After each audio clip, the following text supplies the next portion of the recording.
राजीव जेटली जी से सवाल है कि राजीव जेटली जी, इस समय आपने वो शब्द दिए हुए हैं क्या मुझे जो इस वक्त मैं कह रहा हूं, और दूसरे इलेक्शन कमीशन और सारी संस्थाएं अगर फेल हो गई हैं तो ये क्या आरएसएस ने सब जगह पर घुसकर कर दिया है क्या? नहीं, मुझे पूछना है सुप्रिया जी से, मुझे हमें नहीं मालूम था, अभी तक ये जानकारी हमारे पास नहीं थी कि हमारे देश की संस्थाएं अमेरिका या पाकिस्तान से नियंत्रित होती हैं, क्योंकि इनके नेता बार बार अमेरिका और पाकिस्तान में जाकर ये बात रखते हुए आए हैं कि मोदी जी को हराने के लिए हमारा सहयोग कीजिए। मणिशंकर अय्यर ने भी ये बात रखी थी, पाकिस्तान में कहा था कि मोदी जी को हटाने में हमारा सहयोग कीजिए। मुझे समझ नहीं आ रहा हमारी लोकतांत्रिक व्यवस्था में पाकिस्तान का क्या योगदान है। आज राहुल गांधी जी कैनेडी स्कूल के अंदर अगर ये मांग रख रहे हैं कि अरे अमेरिका क्यों नहीं दखल देता, तो आप सोचिए, ये हम आप क्या दिनेश जी, आपके पास ये जानकारी थी कि अमेरिका का क्या योगदान हो सकता है हमारी लोकतांत्रिक व्यवस्था में, या पाकिस्तान का क्या हो सकता है? ये बार बार जो मांग करते हैं अपने आप एक बात का एक प्रश्न उठाता है कि इंदिरा गांधी जी, याद कीजिए किसी टाइम पर उन पर इल्जाम लगता था कि इंदिरा गांधी जी के जो बैलेट पेपर होते थे वो कहीं से प्रिंट होकर के आते थे, उसमें स्याही बदल जाती थी। ये ऐसी इंफॉर्मेशन हमारे पास आती थी, हमें विश्वास नहीं होता था उन बातों में। शायद परिवार ने ये जानकारी अपने आगे की आने वाली पीढ़ियों को दी होगी, जिन वजहों से इन्हें बाहर जाकर ये बात रखनी पड़ती है कि मोदी जी को हराने में उनका किस तरीके का सहयोग हो सकता है। अगर वो तथ्य और सच्चाई थी उस बात में, अगर उस बातों में सच्चाई थी, तो राहुल गांधी जी का बाहर विदेशी नागरिकों से या विदेशी नहीं राजीव जेटली, मुझे एक बात आपसे समझनी है, मुझे एक बात आपसे समझनी है राजीव जेटली, राहुल गांधी ने जो कुछ कहा वो पूरा आद्योपांत गलत है,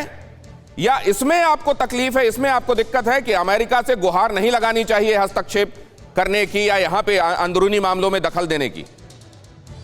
अपने देश में जब आप पूरी तरह से नकार दिए जाते हैं तो आपको दूसरे देशों में जाकर शरण लेनी पड़ती है, और शरण लेने के लिए राहुल गांधी जी ने एक बार ये नहीं करा, ये बार बार इन्होंने ये मौके अपने ये कदम उठाए। आप देखिए यूनाइटेड नेशन के अंदर जब बात करते हैं, अमेरिका में जाकर जब बात करते हैं, ऐसी कोई मीटिंग आती है जहां पर ये चर्चा होती है तो वहां पर भी वो संघ को गाली देते हैं, लश्कर तैयबा का वहां तारीफ करते हुए नजर आते हैं। पाकिस्तान के अंदर इनके नेता जाकर कहते हैं हमारे देश में हमारे प्रधानमंत्री को हटवाइए। अब राहुल गांधी, तो इसमें दो चीजें हैं राजीव जेटली जी, एक तो जो मुद्दे उठाए जा रहे हैं क्या वो मुद्दे गलत हैं, और दूसरे मुद्दे उठाए जा रहे हैं वहां तक ठीक है, लेकिन किसके सामने उठाए जा रहे हैं और किस प्लेटफॉर्म से किस प्लेटफॉर्म से हस्तक्षेप की मांग की जा रही है, किस देश से हस्तक्षेप की मांग की जा रही है, ये दो अलग अलग बातें हैं। इसमें से गलत क्या है ये जरा समझना जरूरी है। हर्षवर्धन के पास इस बात को लेकर मैं जाना चाहता हूं। हर्षवर्धन त्रिपाठी, आपने तो देखा होगा पूरी बात जो कही है राहुल ने, क्या क्या गलत लगा आपको और क्या क्या सही? देखिए, सबसे पहले तो ये कि अगर राहुल गांधी ये कहते हैं कि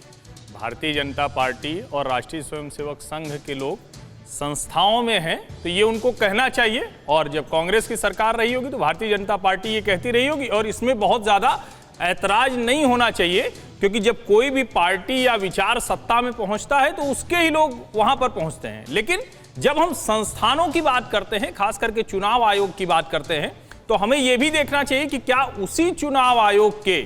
जो उसकी प्रक्रिया थी, जो उसकी ईवीएम थी, जो उसके प्रिसाइडिंग अफसर थे, जो पूरी की पूरी प्रक्रिया थी, उसी की वजह से कांग्रेस की सरकारें राज्यों में बनी। लेकिन जो मूल बात है, इसमें मैं 3 प्रधानमंत्रियों का जिक्र करता हूं, और मुझे सचमुच ये शर्मनाक लगता है कि अगर कोई भारत का विपक्षी नेता वो अमेरिका से अपील करे।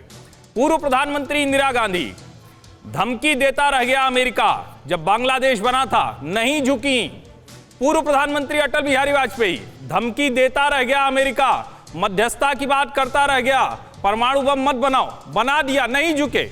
प्रधानमंत्री नरेंद्र मोदी, अमेरिका और ट्रंप उनके दोस्त बताए जाते थे, कहा कश्मीर पर हम मध्यस्थता करेंगे,